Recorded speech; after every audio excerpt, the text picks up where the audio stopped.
Bonjour à tous, bon, on se retrouve aujourd'hui pour lundi en fait. De temps en temps il faut resituer le jour parce que dans ce confinement, moi des fois je suis un peu perdue. En fait là le bonus du dimanche me permet de me poser au niveau des recettes et surtout de me poser pour essayer de schématiser voilà, les bonnes habitudes à prendre pendant ce confinement et même après bien sûr. Donc là on va faire le crumble cru. Donc aujourd'hui on va le faire avec un fruit tout simple, c'est-à-dire la pomme qu'on a forcément chez soi. Donc là je l'ai coupé en petits morceaux pour avancer un petit peu. Là j'ai coupé en plus gros morceaux. Donc vous voyez j'ai pris une pomme et j'en ai utilisé qu'une grosse moitié. Donc dedans, dès que je mets de la pomme en fait, je vais mettre un petit peu de cannelle. Et alors pour ne pas mettre que la cannelle qui est quand même très classique, j'adore en fait, alors c'est les Jardins de Gaïa, donc c'est vrai qu'ils ont des épices extraordinaires, vous trouvez ça en magasin bio.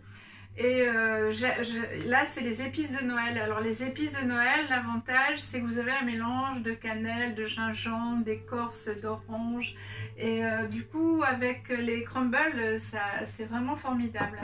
Et aujourd'hui avec la pomme, alors la pomme normalement je la mélange à l'abricot, mais alors moi j'adore la mélanger au cranberry parce qu'il y a un petit goût acidulé, je trouve, avec la douceur de la pomme qui peut être un petit peu acidulée aussi, hein, puisque j'ai pris une pomme verte.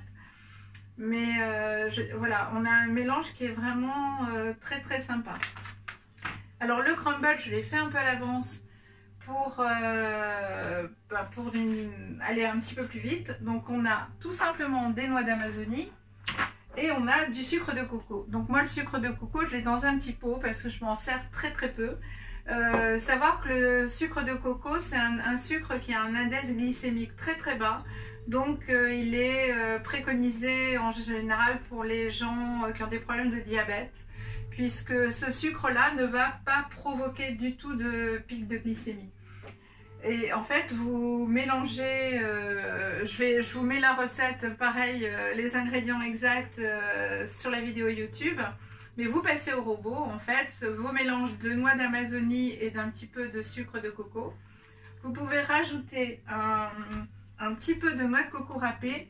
Et vous pouvez rajouter aussi, j'allais oublier, heureusement que la mémoire me revient pendant la vidéo, un petit peu de graines de sarrasin germées, décortiquées. Je vous ai expliqué en fait que c'était ce que j'aimais bien mettre dans les bases de tartes crues, puisqu'elles vont donner ce petit craquant en fait. Donc c'est tout bête, hein. Il suffit d'acheter du sarrasin décortiqué, de le faire tremper toute la nuit dans un saladier rempli d'eau. Le lendemain, vous le rincez bien. Vous le posez sur une petite feuille de papier cuisson.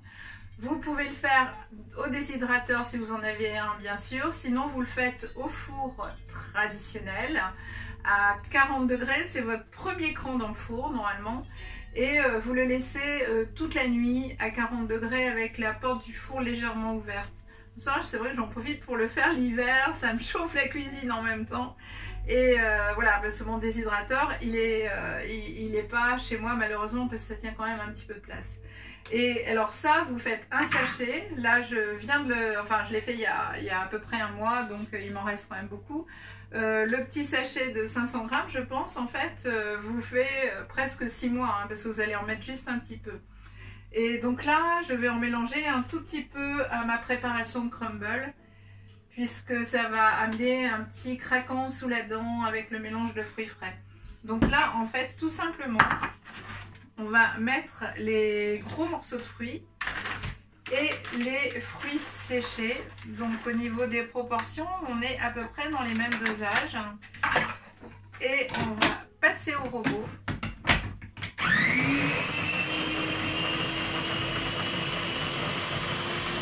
Donc là, ça peut être un petit peu long selon les fruits séchés. Et l'avantage de bien insister, c'est que c'est très important la texture que l'on va obtenir pour mélanger après aux fruits frais.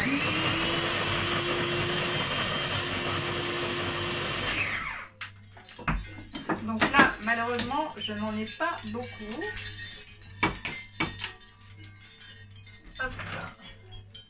Parce que j'ai pas voulu en faire trop non plus, hein, puisque je suis toujours toute seule. Donc c'est pas la peine de faire un crumble pour 10 personnes.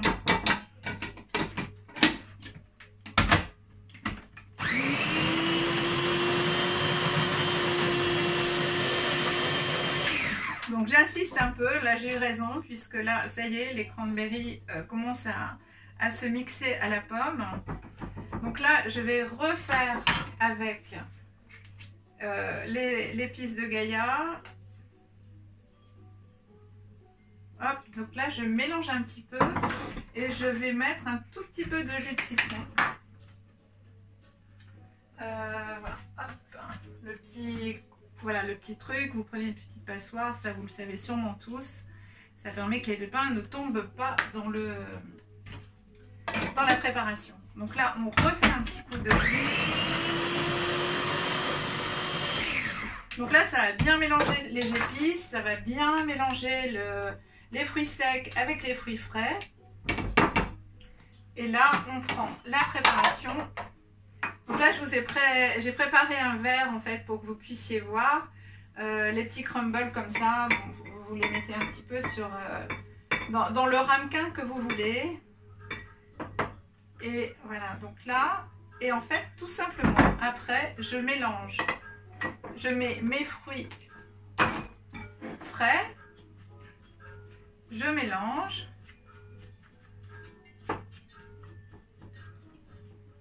et on va venir saupoudrer en fait notre mélange de crumble au-dessus.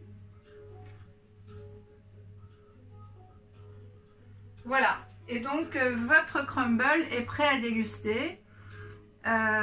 Vous pouvez faire des mélanges assez surprenants. La poire et le pruneau sont très très bons aussi. On peut mélanger la mangue, l'ananas avec ces mêmes fruits séchés et puis pourquoi pas un petit peu de raisin sec. C'est parfait aussi. Et donc oui, je voulais vous préciser, donc j'ai précisé les épices de Noël. On se mélange cannelle, gingembre, et vous avez aussi la fève tonka. Par contre, je pense que je sais plus si je l'ai là ou pas. Non, je crois pas. Donc je vous la ramènerai, je vous la montrerai au bonus de dimanche prochain. En fait, la fève tonka, c'est une fève qui est pas très chère en fait, qui est beaucoup moins chère que la vanille et qui va avoir ce mélange d'amandes, de réglisse, de vanille. Et c'est une petite fève que vous, comme la noix de muscade en fait, que vous mettez sur une petite râpe et que vous mettez dans vos préparations salées ou sucrées d'ailleurs. Voilà, donc j'espère que cette recette de crumble vous donnera plein d'idées de créativité pour mélanger vos fruits et faire ce dessert qui est très rapide puisque ça... En plus, vous le mettez dans un Tupperware et vous pouvez le garder facilement plusieurs semaines. Au frais, bien sûr, mais bon, sans problème. Et les fruits frais, vous les faites tous les jours. C'est un dessert que vous faites un petit peu à l'avance, au début du repas. C'est parfait pour le dessert. Voilà, bon, bah écoutez, je vous souhaite une magnifique fin de journée. Je vous dis à demain. Alors j'ai prévu de vous faire parce qu'en fait j'ai eu beaucoup de demandes de gâteaux sans gluten crus puisque c'est vrai qu'ils ont beaucoup d'avantages et donc demain du coup on va faire le carrot cake, c'est-à-dire le gâteau de carottes. C'est un des gâteaux que je préfère en cru aussi, qui est vraiment génial à faire. Et par contre, il faudra attendre le lendemain pour le manger, mais vous verrez, la recette est très facile et c'est très surprenant. Voilà, donc surtout prenez soin de vous et puis à demain et je vous embrasse de tout mon cœur comme je vous aime. À demain.